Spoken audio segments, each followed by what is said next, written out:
नमस्कार दोस्तों, hello and welcome basic photography tutorial channel. दोस्तों आप सभी का स्वागत है। आज हम जानेंगे shutter, iris diaphragm, aperture, white balance and ISO के बारे में।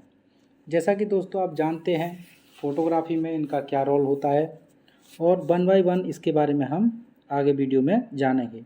तो दोस्तों फोटोग्राफी का बेसिक जानने के लिए आपको वीडियो को अंत तक देखना है, अदरवाइज़ आप मिस करेंगे तो आपको फ़ोटोग्राफी सीखने में मदद नहीं हो पाएगी।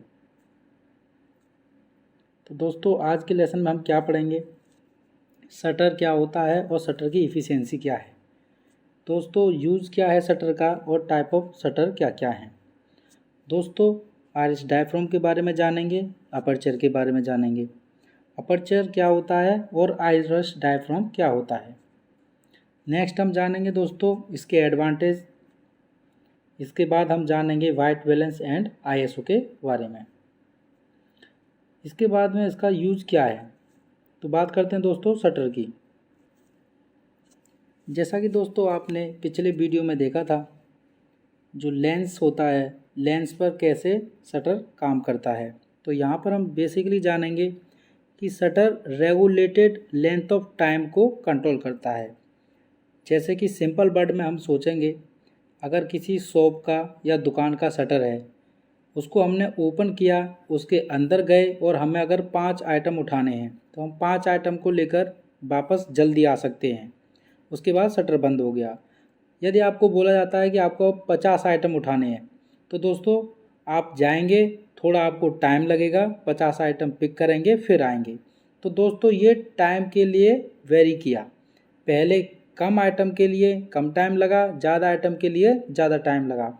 सेम दोस्तों फोटोग्राफी में शटर का काम लाइट को पास करना है। कितनी देर के लिए हमें लाइट को अलाउ करना है, रेगुलेटेड लेंथ ऑफ टाइम के लिए। यही शटर का मेन काम है दोस्तों। ये एक मैकेनिकल डिवाइस है जो कि मेटल लीव से बना होता है और डिफरेंट मटेरियल का हो सकता है दोस्तों। इसको एक तरह से हम पिक्चर गेट भी बोलते हैं। जैसे कि आप पिक्चर में देख रहे हैं, आप देख रहे हैं ये सेक्टर टाइप में किस तरह से ये ओपन होता है। ये बहुत फास्ट स्पीड में होता है दोस्तों। 1/125 और एबव हम फास्ट शटर बोलते हैं दोस्तों। नेक्स्ट देखेंगे दोस्तों शटर की पोजीशन कहाँ होती है कैमरे में। जैसा कि आप देख रहे हैं दोस्तों, आप शटर की पोजीशन जस्ट बिफोर फिल्म देख रहे हैं दोस्तों, जस्ट बिफोर फिल्म ये वाला। तो दोस्तों शटर की पोजीशन डिफरेंट हो सकती है। जैसे कि आप देखेंगे लेंस एंड कॉम्बिनेशन, दोस्तों बिटवीन द लेंस कॉम्बिनेशन हो सकती है, जो कि लेंस के बीच में हो सकती है, लेंस से इमीडिएट बिहाइंड हो सकती है, लेंस के पहले हो सकती है, और जैसा कि अभी आपने पिक्चर में देखा था वो फोकल प्लेन टाइप का है, जो कि सेंसिटिव मटेरियल के जस्ट पहले था। तो दोस्तों शटर की पोजीशन हो गई। जैसे कि आपने देखा शटर कहाँ कहाँ लग सकता है कैमरे में, कहाँ कहाँ फिट हो सकता है। अब बात करते हैं शटर इफ़िशियंसी की। तो दोस्तों शटर इफ़िशियंसी में बेसिकली शटर कैसे काम करता है, एक मैकेनिकल डिवाइस है, उसकी एक कार्य क्षमता होती है, उसी के हिसाब से 100% जो शटर होगा वो 100% लाइट को अलाउ करेगा। लेकिन सम मैकेनिकल रीजंस इसकी इफ़िशियंसी थोड़ा कम हो जाती है, यहाँ पर वही बताया गया है। नेक्स्ट दोस्तों आप देख सकते हैं लीफ टाइप शटर क्या होता है। लीफ टाइप शटर जैसे कि आप देख रहे हैं अपर्चर की तरह, सेम आप देख रहे हैं अपर्चर की तरह ये वाला गोल है और इसमें लीफ बनी होती है इस टाइप से दोस्तों। ये इससे कंट्रोल करता है दोस्तों। अब हम बात करेंगे फोकल प्लेन की। फोकल प्लेन शटर में दोस्तों आप देख रहे हैं, जैसे कि आपने देखा अभी just before the sensitive material लगा हुआ था। यही चीज़ आपको एक इलेक्ट्रॉनिक शटर में देखने को मिलती है, जो कि इलेक्ट्रॉनिकली शटर को ऑन और ऑफ करके कंट्रोल करता है। अब हम दोस्तों बात करते हैं शटर स्पीड के बारे में। शटर स्पीड एक फ्रैक्शन ऑफ सेकंड है, यानी कि 1/2 सेकंड है। कितनी सेकंड में हम इसको यूज़ कर रहे हैं दोस्तों। और स्लोअर जो शटर स्पीड होती है दोस्तों वो हाफ मिनट के लिए होती है, दैट मीन्स 30 सेकेंड के लिए होती है, स्लोअर शटर स्पीड उसको बोलते हैं। नेक्स्ट दोस्तों आप जानते हैं 1/125 सेकेंड एंड अबव, ये फास्टर शटर स्पीड कहलाता है इसके लिए। और मैक्सिमम जो मैकेनिकल शटर है दोस्तों वो 1/8000 मैक्सिमम शटर स्पीड बताई गई है।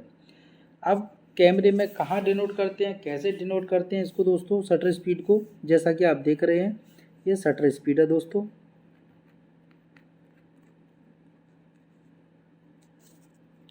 ये शटर स्पीड को दिखा रहा है दोस्तों, ये 1/125। यहाँ पर आपको डायरेक्ट ही नंबर देखने मिलता है जो कि आप 1/, कर सकते हैं दोस्तों।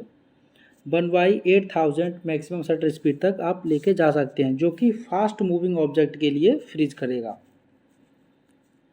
इसके लिए दोस्तों आप जानेंगे आगे कंट्रोल मोशन ब्लर। अब शटर की हेल्प से हम कैसे ब्लर को कंट्रोल करेंगे, जो कि हमारा ऑब्जेक्ट ब्लर ना हो, शार्प नज़र आए।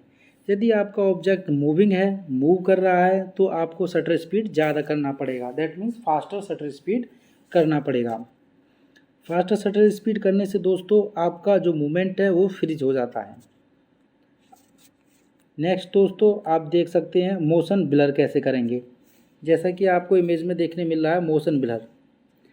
आपका जो स्टडी ऑब्जेक्ट है कम शटर स्पीड में भी स्टडी रहेगा, लेकिन जो मूविंग है, जो मोशन में है दोस्तों, अगर हम स्लो शटर स्पीड रखेंगे तो वो ब्लर होगा, इससे भी अगर स्लो रखेंगे तो वो और भी ब्लर आएगा। और यदि आप शटर स्पीड हाई कर देते हैं तो दोस्तों ये फ्रीज हो जाएगा। ये शटर स्पीड से हम फ्रेम को कंट्रोल कर सकते हैं। नाउ हम शटर स्पीड को कंट्रोल करके डिफरेंट टाइप की फ़ोटोग्राफी कर सकते हैं। हम सोचेंगे कि ऐसा पॉसिबल नहीं है, ऐसा नहीं होता है, लेकिन आप एक ही शटर को कंट्रोल करके, स्लो शटर स्पीड करके, फास्ट शटर स्पीड करके आप बहुत सारे इफ़ेक्ट दे सकते हैं। जैसे कि ये लाइट पेंटिंग का है। लाइट पेंटिंग में आप स्लो शटर स्पीड में आप अपने एक्सपोजर को एडुकेट तरीके से सफिशेंट ओपन रख के आप लाइट को एंटर करने के लिए अलाउ करते हैं, और वह सेंसर पर रिकॉर्ड होता है, जिससे आपको इस टाइप का इफ़ेक्ट मिलता है। अब आप और भी पिक्चर देखेंगे, इसमें मिल्की इफ़ेक्ट दिया गया है दोस्तों। मिल्की इफ़ेक्ट आपने, ये मूविंग वाटर है, इसको आपने स्लो शटर स्पीड में रखा है, इसलिए ये मिल्की इफ़ेक्ट इस टाइप का आ रहा है। तो ये दोस्तों स्लो शटर स्पीड की वजह से पॉसिबल हो पाता है। अब हम दोस्तों फिर बात करेंगे, ये भी स्लो शटर स्पीड में लाइट पेंटिंग है। ऐसे ये रोड पर जो रोड दिख रहा है इस पर ये व्हीकल की लाइट्स हैं, ये फ्रंट से आती हुई गाड़ियां हैं और ये बैक से जाती हुई बैक लाइट है रेड कलर का। तो दोस्तों जस्ट शटर स्पीड को कंट्रोल किया है, लॉन्ग एक्सपोजर रखा है, शटर स्पीड स्लो रखा है, इसलिए ये हमको इस टाइप का मोशन ब्लर टाइप का दिखाई दे रहा है।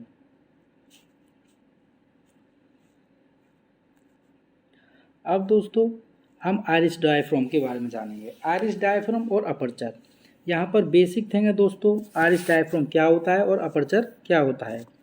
जैसा कि आप इस फिगर में देख रहे हैं, अपर्चर क्या है, ओपनिंग है, ओपनिंग ऑफ द लेंस को हम बोलते हैं अपर्चर। एंड आइरिस डायाफ्राम क्या है, एक mechanical thin leaves metal device है दोस्तों। ये क्या है, ये फिजिकल एक थिंग है, फिजिकल थिंग है, इसलिए इसको हम आइरिस डायाफ्राम बोलते हैं, जिसकी हेल्प से जो ओपनिंग कंट्रोल होती है, जो ओपनिंग कंट्रोल हो रही है, उसी को हम अपर्चर बोलते हैं। इंक्रीज और decrease the diameter of the lens is called the aperture, और opening of the lens is called the aperture. But iris diaphragm क्या है, एक मैकेनिकल डिवाइस है जो अलाउ करता है। जैसे कि आप इस पिक्चर में फ्रेम में देख सकते हैं, जितना एफ नंबर, इसको हम एफ नंबर से डिनोट करते हैं, जितना एफ नंबर कम होगा उतना ही ओपनिंग ऑफ द लेंस ज़्यादा होगा, जितना एफ नंबर ज़्यादा होगा, यहाँ F32 है, उतना ही ओपनिंग ऑफ द लेंस कम होगा। यदि ओपनिंग ऑफ द लेंस कम है तो आपको ब्लैक ऑब्जेक्ट मिलता है, डार्क ऑब्जेक्ट मिलता है, और जितनी ओपनिंग ज़्यादा होगी उतनी ज़्यादा लाइट मिलेगी, इधर मोर लाइट इधर लेस लाइट। दोस्तों आप देख सकते हैं अपर्चर में दोस्तों, दोनों अपर्चर में जैसा कि आप इमेज में देख रहे हैं, एक में 6 ब्लेड है और एक में 7 ब्लेड है।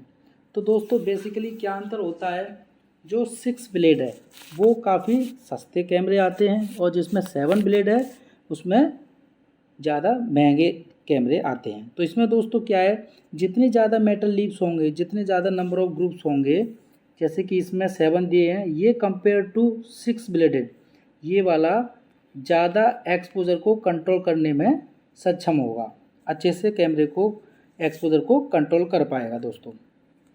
तो दोस्तों जैसा कि आपने देखा 5 ब्लेड, 9 ब्लेड, 7 ब्लेड का है, तो जितने नंबर ऑफ ब्लेड्स बढ़ते चले जाएंगे उतना ही वो ज़्यादा प्रिसाइज और प्रीसियसली होता चला जाएगा दोस्तों। अब हम बात करते हैं जिसमें 5 और 6 ब्लेड होते हैं वो लेस एक्सपेंसिव होते हैं दोस्तों, और जिसमें ज़्यादा होते हैं वो मोर एक्सपेंसिव होते हैं, जैसा कि आपको बताया था अभी। इसके बाद में दोस्तों जो प्रोफेशनल लेंसेज होते हैं उसमें एटलीस्ट 9 ब्लेड्स होते हैं और गुड बोकन इफेक्ट देते हैं दोस्तों, गुड बोके। नाउ हम बात करेंगे दोस्तों सर्कुलर बुके इफेक्ट की। दोस्तों उसमें आपको मोर देन 8 ब्लेड होने चाहिए। तो दोस्तों जितना ज़्यादा ब्लेड होगा उतना ही ज़्यादा आपका एक्सपोजर पर कंट्रोल होगा, इसलिए दोस्तों वो कैमरे ज़्यादा महंगे आते हैं कम ब्लेड की कंपेयर में। अब हम आइरिस डायफ्राम की बात करेंगे दोस्तों जैसा पहले ही क्लियर हो चुका है, आइरिस डायफ्राम क्या है, फिजिकल फिनोमेना है, फिजिकल मैकेनिकल है, जो कि ओपनिंग को कंट्रोल करता है और ओपनिंग पार्ट को हम अपर्चर बोलते हैं। नाउ अभी आप देखेंगे इसके एडवांटेज में, ये मिनिमाइज द एब्रेशंस। एब्रेशंस क्या होता है, जैसे कि पिछले वीडियो में बताया था, जो कि हम पिक्चर लेते हैं जैसा हम अपीयर करते हैं वैसा नहीं मिलता है, थोड़ी त्रुटि मिलती है, थोड़ी कमियां मिलती हैं, उसी को हम एब्रेशंस बोलते हैं। तो अपर्चर से आप एब्रेशंस को कंट्रोल कर सकते हैं। नाउ हम बात करेंगे डेप्थ ऑफ फील्ड की। दोस्तों डेप्थ ऑफ फील्ड जितना एफ नंबर ज़्यादा होगा उतना ही डेप्थ ऑफ फील्ड ज़्यादा होगा। इसे दोस्तों हम कैसे जानेंगे, जब एफ नंबर ज़्यादा होगा that means opening of the lens कम होगा, क्योंकि इन्वर्सली प्रोपोर्शनल होता है। मैं दोबारा से रिपीट करता हूँ, जैसे ही एफ नंबर ज़्यादा होगा यानी कि ओपनिंग ऑफ द लेंस कम होगा और उतना ही ज़्यादा डेप्थ ऑफ फील्ड मिलेगा। तो दोस्तों एफ नंबर ज़्यादा डेप्थ ऑफ फील्ड ज़्यादा, F number come depth of field come, but ये ओपनिंग ऑफ द लेंस का उल्टा है। नाउ हम बात करेंगे कंट्रोल एक्सपोजर की। दोस्तों इससे हम अपर्चर से हम एक्सपोजर भी कंट्रोल करते हैं, जो कि आप देख सकते हैं आइरिस डायफ्राम मैकेनिकल डिवाइस है, उसकी हेल्प से हम ओपनिंग को कम ज़्यादा करते हैं तो एक्सपोजर ऑटोमेटिकली कंट्रोल होता है।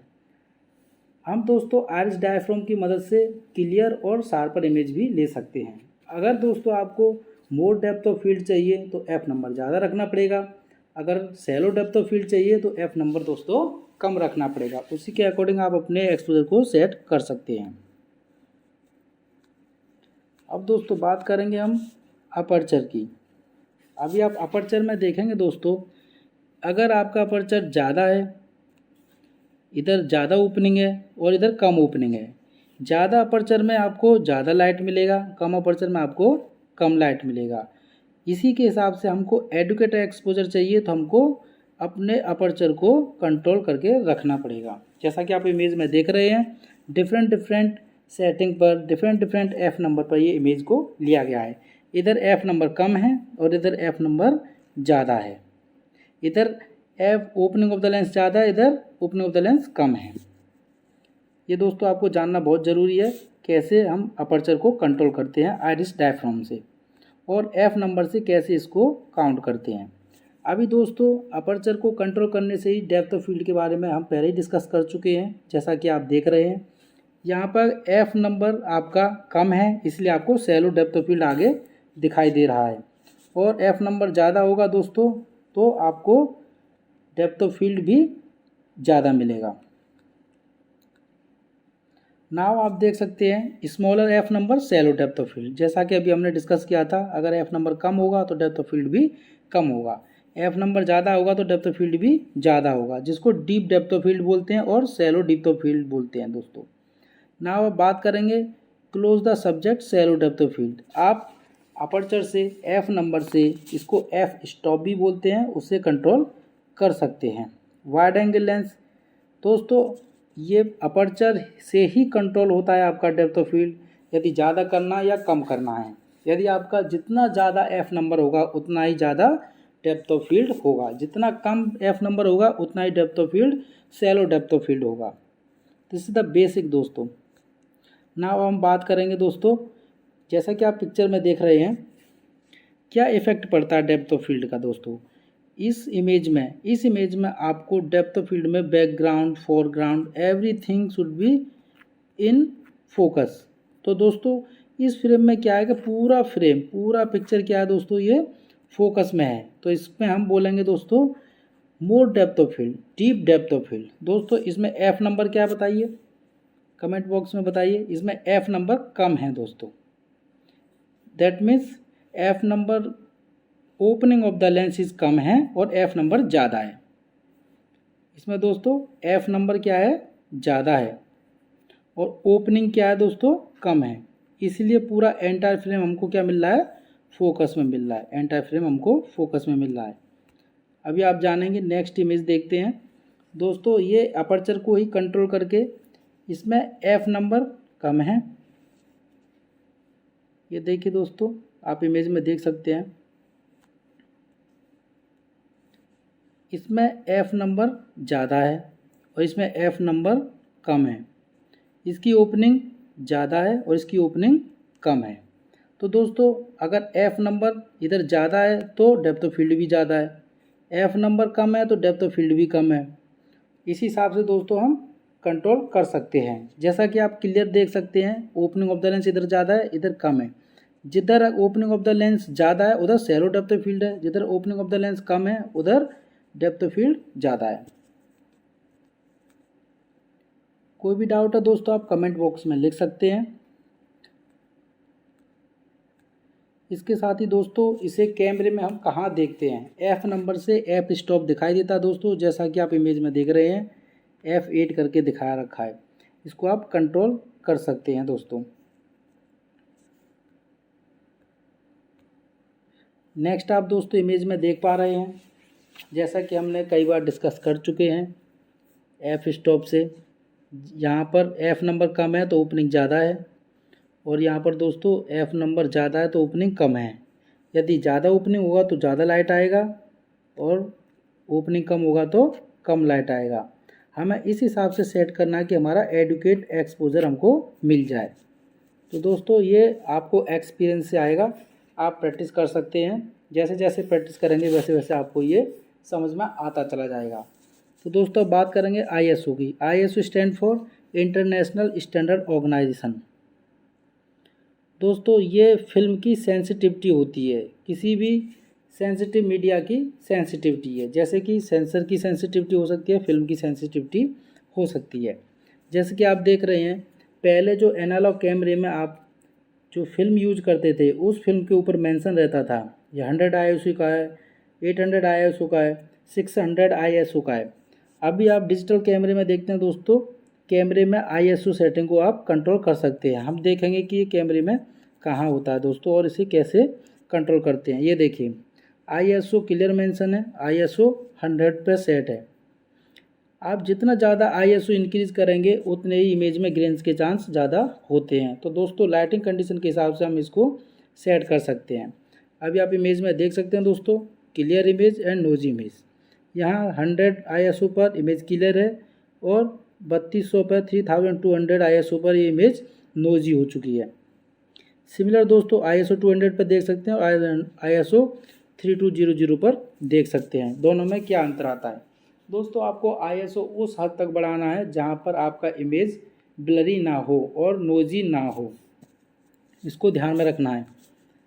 इसके बाद में दोस्तों आप और भी पिक्चर्स देख सकते हैं, जैसा कि ISO पे कम लाइट में आपको एडुकेट एक्सपोजर चाहिए तो आप ISO को इंक्रीज कर सकते हैं। जैसे कि अभी हम बात करेंगे दोस्तों वाइट बैलेंस की। वाइट बैलेंस क्या है? वाइट बैलेंस दोस्तों कलर को एडजस्ट करने के लिए यूज किया जाता है किसी भी इमेज में। जैसे कि अगर आपको कूल इफेक्ट देना है तो आप दोस्तों जो एडुकेट एक्सपोजर है, एडुकेट एक्सपोजर में जो वाइट बैलेंस है 5500 केल्विन है, उससे अगर आप डाउन करेंगे तो टेम्परेचर लूज होगा और आपको ब्लूइश इफेक्ट देगा, कूल इफेक्ट देगा। और अगर उससे ज़्यादा करेंगे तो आपको वार्म इफेक्ट देगा। इमेज की पिक्चर की कलर को कंट्रोल करने के लिए हम वाइट बैलेंस को यूज करते हैं। White balance different different lighting condition में भी डिफरेंट डिफरेंट होता है दोस्तों। जैसे कि आप देख सकते हैं, अगर आप कैमरे में ऑटो यूज कर रहे हैं वाइट बैलेंस, तो दोस्तों आपको ऑटोमेटिकली एक्सपोजर का कलर मिलेगा, फ़ोटो का कलर मिलेगा। यदि आप टंगस्टन यूज कर रहे हैं, जैसे कि बल्ब लाइट यूज करते हैं, तो बल्ब लाइट में आपको येलोइश कलर मिलेगा। फ्लोरोसेंट करते हैं, दैट मीन्स दोस्तों ट्यूब लाइट में अगर आप पिक्चर क्लिक कर रहे हैं तो आपको ब्लूइश कलर मिलेगा। शेड में कर रहे हैं दोस्तों, उसके हिसाब से कलर मिलता है। तो ये डिफरेंट डिफरेंट दोस्तों कलर दे रखे हैं, इसके हिसाब से आप इंडिविजुअल कलर करेंगे तो आपको एडुकेट एक्सपोजर बहुत बढ़िया फ़ोटो प्राप्त होगा। अब आप दोस्तों ये देख सकते हैं, आपका 5500 केल्विन से अगर नीचे है तो आपको ब्लूइश इफेक्ट मिलता है, कूल इफेक्ट मिलता है। सेम सीन है और दोस्तों आपको कूल इफेक्ट मिल रहा है और वार्म इफेक्ट मिल रहा है और एडुकेट इफेक्ट एक्सपोजर मिल रहा है। तो दोस्तों वाइट बैलेंस आप डिफरेंट डिफरेंट कंडीशन में डिफरेंट डिफरेंट चूज कर सकते हैं। पिक्चर आपको किस टाइप का चाहिए, किस कलर में चाहिए, उस हिसाब से एडजस्ट कर सकते हैं। जैसा कि आप ये 4 पिक्चर को देख सकते हैं दोस्तों, 5500 से कम है, 7000 पर है दोस्तों, 14000 पर है। ये बार बार होता चला जा रहा है, क्योंकि दोस्तों जो वाइट बैलेंस है, जो कलर टेम्परेचर है वो बढ़ता हुआ चला जा रहा है, इसलिए ये वार्मर दिखाई दे रहा है दोस्तों। आज के सेशन में दोस्तों हमने क्या जाना, शटर और शटर की इफ़िशियंसी। जैसा कि शटर के बारे में जाना, शटर एक मैकेनिकल डिवाइस है जो कि 1/2 माइक्रो सेकेंड को यूज़ करता है दोस्तों, और इसको 1/250, 500, 1000, 8000 सेकेंड इसको हम यूज करते हैं। जो 1/125 सेकेंड होता है दोस्तों, उससे ऊपर और उसको हम क्या बोलते हैं, फास्टर शटर स्पीड बोलते हैं दोस्तों। नाउ द यूज़ क्या होता है दोस्तों, यूज़ क्या होता है, just before the sensitive media भी हो सकता है दोस्तों। लाइट की ड्यूरेशन को कवर करता है, कितनी देर तक के लिए लाइट को हमें अलाउ करता है, पास करता है ये दोस्तों। जो कि सेंसिटिव मीडिया पर लाइट पड़ने वाला है उसको कितनी देर तक ये अलाउ करता है। इसके बाद में हम जानते हैं दोस्तों आइरिस डायफ्राम। आइरिस डायफ्राम से मैकेनिकल डिवाइस है जो कि अपर्चर को कंट्रोल करता है। अपर्चर क्या है, ओपनिंग ऑफ द लेंस है दोस्तों, जैसा कि आपने देखा था। नाउ आइरिस डायफ्राम से दोस्तों एब्रेशंस कंट्रोल कर सकते हैं, एक्सपोजर कंट्रोल कर सकते हैं और दोस्तों डेप्थ ऑफ फील्ड कंट्रोल कर सकते हैं। इसके साथ साथ एक्सपोजर भी कंट्रोल होता है। और दोस्तों वाइट बैलेंस और आईएसओ, जैसा आपने देखा, वाइट बैलेंस पिक्चर की कलरिंग देने के लिए यूज होता है, वार्म इफेक्ट देना है या कूल इफेक्ट देना है। आईएसओ सेंसिटिव मीडिया का, फिल्म का, सेंसर का सेंसिटिविटी है दोस्तों, इंटरनेशनल स्टैंडर्ड ऑर्गेनाइजेशन बोलते हैं दोस्तों। उसके बाद में दोस्तों आपने इनका यूज़ देखा, कहाँ कहाँ कैसे कैसे यूज़ कर सकते हैं। दोस्तों आई होप आपको ये वीडियो पसंद आया होगा और समझ में आया होगा। कोई भी क्वेश्चन है दोस्तों आप कमेंट बॉक्स में लिख सकते हैं। धन्यवाद।